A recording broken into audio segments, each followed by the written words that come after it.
I'm Parikshit Luthra. Rolls-Royce has recorded its highest ever annual sales in its 118-year history. The company sold over 6,000 cars in 2022, with the year being its best one in more than a century. And here's the India connection. Indians across the world were among the biggest buyers of Rolls-Royce worldwide. In a conversation with me, the company's CEO, Torsten Muller, said that Indian customers are a substantial percentage in their portfolio. Listen in. Yeah, I mean, first of all, the luxury business in general, when you look into jewelries, fashion, watches, high-end real estate, and so on, is quite in a swing worldwide. And we are obviously profiting from that development as well. But on top comes that Rolls-Royce is an unbelievably strong brand, well-known worldwide. We have an excellent product portfolio on our hands. And we have rejuvenated our brand massively over the last 10 years in a way that it's now very, very contemporary and resonates a lot, in particular with younger clients. And that altogether brought this, what I call a record result, a tremendous record result, as you rightly stated, the first time ever that we sold over 6,000 cars in 1 year. Mr. Otvos, we're looking at the possibility of a global recession. A slowdown in key markets such as United States, China, Europe as well. At the same time, you're saying a young generation of Americans has been attracted towards the Rolls-Royce brand. Who were the key buyers? Are you seeing the profile of your customers change in the last 1 year?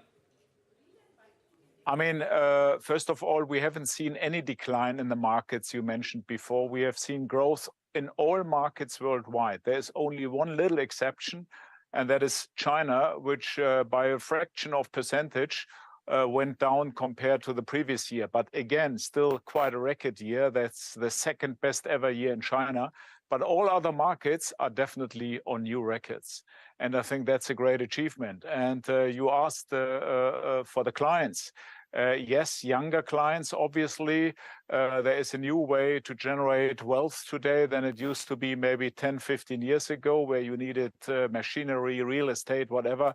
If you are today smart, you can make your way up pretty fast when it comes to income and belonging to what we call the ultra high net worth individuals worldwide. So I personally foresee quite some potential over the next years to come also for our brand Rolls-Royce Motor Cars. All right. Could you also specifically tell us about the growth in the Indian market for you?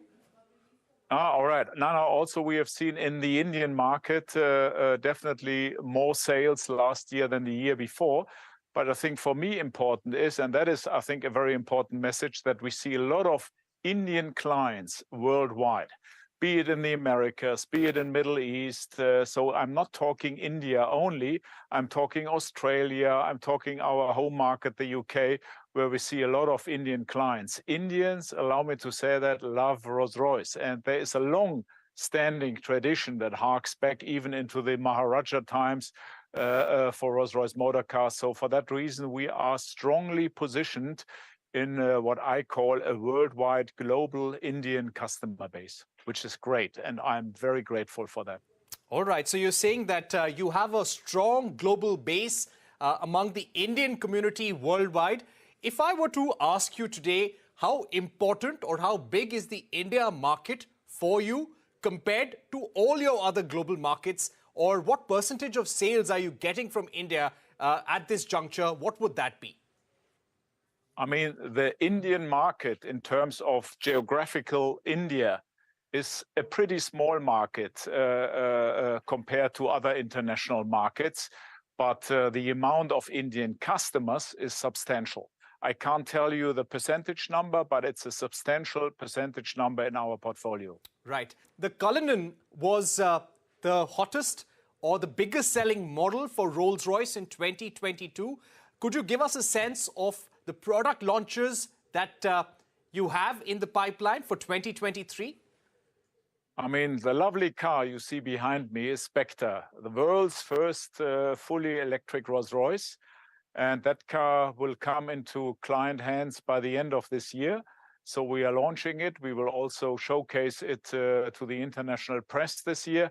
So that is what is on our list. And the order book already is very strong, exceeding even our, allow me to say, highest expectations. And I think there is a very, very good market for us going electric with Rolls-Royce. And you might know that by the end of 2030, the entire portfolio of Rolls-Royce is fully electric. Right. Your company statement has already said that you are well booked way into 2023. Do you expect the kind of growth that you saw in 2022, highest ever sales of more than 6,000 cars, can that continue in 2023? That's a very good question, and I can't answer that question now because it's too early in the year. But knowing how strong our order book is, I foresee, again, a strong year for Rolls-Royce Motor Cars. But I can't tell you any digit numbers on growth or whatever. Let's see how that year plays out. And we can come together maybe in September this year, and then I give you a far better indication on how that year will end. Right. How do you see the war impacting your operations? Did they in any way have an impact on your manufacturing, on your supply chain? Rolls-Royce is a very niche and luxury brand, but did you see any impact of the war at all? I mean, we have seen some impact from supply chain issues, but we managed it so well that we haven't lost a single car in production due to a lack of semiconductors, for instance. So for that reason, I think it was well managed, also well managed due to the fact that we belong to the BMW Group, you might know that, and that the BMW Group also helped to secure all semiconductors we needed for building our magnificent cars. So for that reason, no impact, and I foresee also for 2023, not really an impact. All right. Could you give us a sense of your global expansion plans as well? The reason why I ask you is also because you saw the highest value of bespoke commissions in the year 2022. So what will be your expansion plans? Plans to open more outlets across the world, more private offices? I mean, no more outlets. We are very happy with where we are today, maybe the one or the other. But that magnitude, which is around 130 partners we are operating with worldwide in over 50 countries worldwide. So I think that is exactly what we aim for, and that is rightly balanced. When it comes to private offices, so our operations for bespoke worldwide, we have just recently launched the Dubai office in the Middle East, and more to come over the years now. The next one will be opened in the Asian markets and also one in China. And yeah, maybe one day even in India. Let's see. In terms of your order book for 2023, how much of that order book is likely to go to India? I mean, again, I would say it goes probably quite a lot goes to Indian clients in 2023, but into the Indian market, not a lot. We are not talking here massive big numbers. So that is what I would call a fraction only of our global Indian client base. And for that reason, for the Indian client base, it's quite a big one. But into India, small. As evacuation continues in Uttarakhand's Joshimath, where nearly 700 houses have developed cracks, the Supreme Court has denied an urgent hearing of a petition that sought the court's intervention. The Supreme Court bench said there are democratically elected institutions to look into the matter. However, the matter has been listed for hearing on 16 January. Meanwhile, Joshimath has been divided into 3 zones, danger, buffer and other zones based on the magnitude of possible danger due to land subsidence. As per local administration, more than 80 families have been evacuated and shifted so far. Authorities have begun demolishing buildings that have faced the most damage. Residents told CNBC-TV18 that there are no talks of any kind of compensation for them, and once their houses and properties will be demolished, they won't be in a position to convince the government about the real value of their properties. However, Minister of State for Defence Ajay Bhatt, who visited the areas affected in Joshimath, assured that people will get more than what's mentioned in the guidelines. तो मुख्यमंत्री साहब ने जो है हमको सुनना भी गवारा नहीं किया, बैठना तो दूर, कहा कि मैं अपने सीएस से बात कर लूँगा, चीफ सेक्रेटरी से वार्ता करूँगा। तो हमने कहा हम क्या करेंगे, नहीं आप जाओ। तो हमको बड़ा वो लगा, फिर उसके बाद फिर उनके भाजपा के प्रदेश अध्यक्ष ने हमको बुलाया कि नहीं मैं देखता हूँ।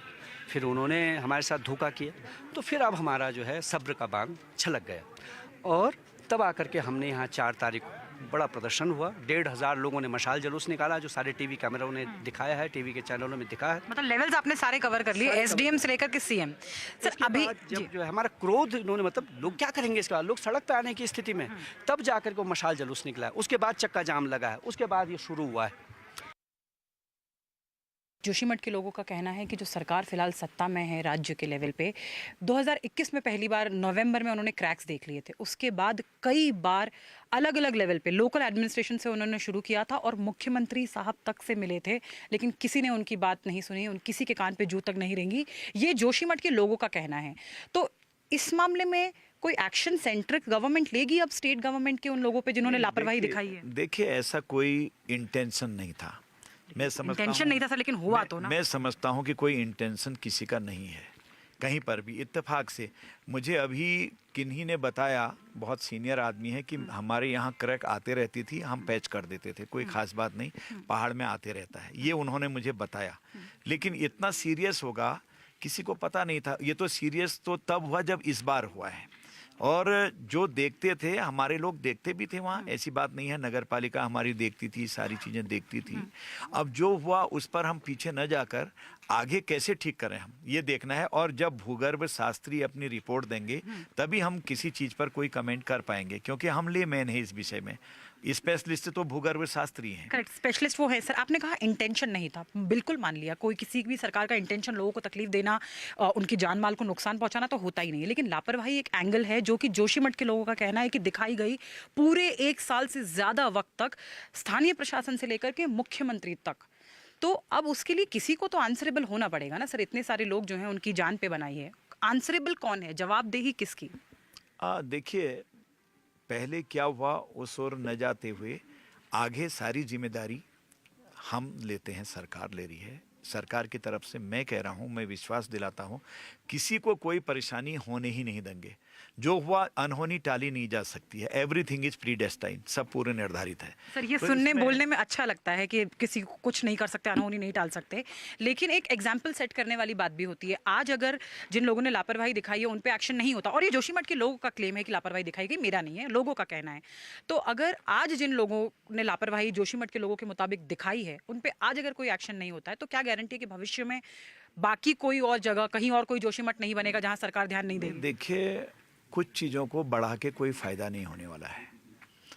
अगर हम कोई बात में तो लैक ऑफ अकाउंटेबिलिटी वाली बात हो गई। नहीं, ठीक है, this is not my job. मैं इसमें कुछ नहीं बोल सकता हूँ, मेरा बोलना उचित भी नहीं रहेगा, क्योंकि स्टेप बाय स्टेप सारी चीज़ें होती हैं, जांचें चल रही हैं, सारी चीज़ें आ रही हैं। प्रधानमंत्री जी स्वयं मॉनिटरिंग कर रही हैं, वो देख रहे हैं एक एक चीज़ को। तो कुछ चीज़ें ऐसी हैं ना जो मैं बोल नहीं पाऊँगा, क्योंकि हमको जब जैसे ही पता लगा हम एक्शन में आ गए। All right, so that was MOS defense to my colleague Sante Agora. Of course, things are bad in Joshimath right now. The government has set up a high-level committee. We're going to take a short break here, but coming up, the government is reviewing its position on export duty on white and brown rice, a discussion when we are back.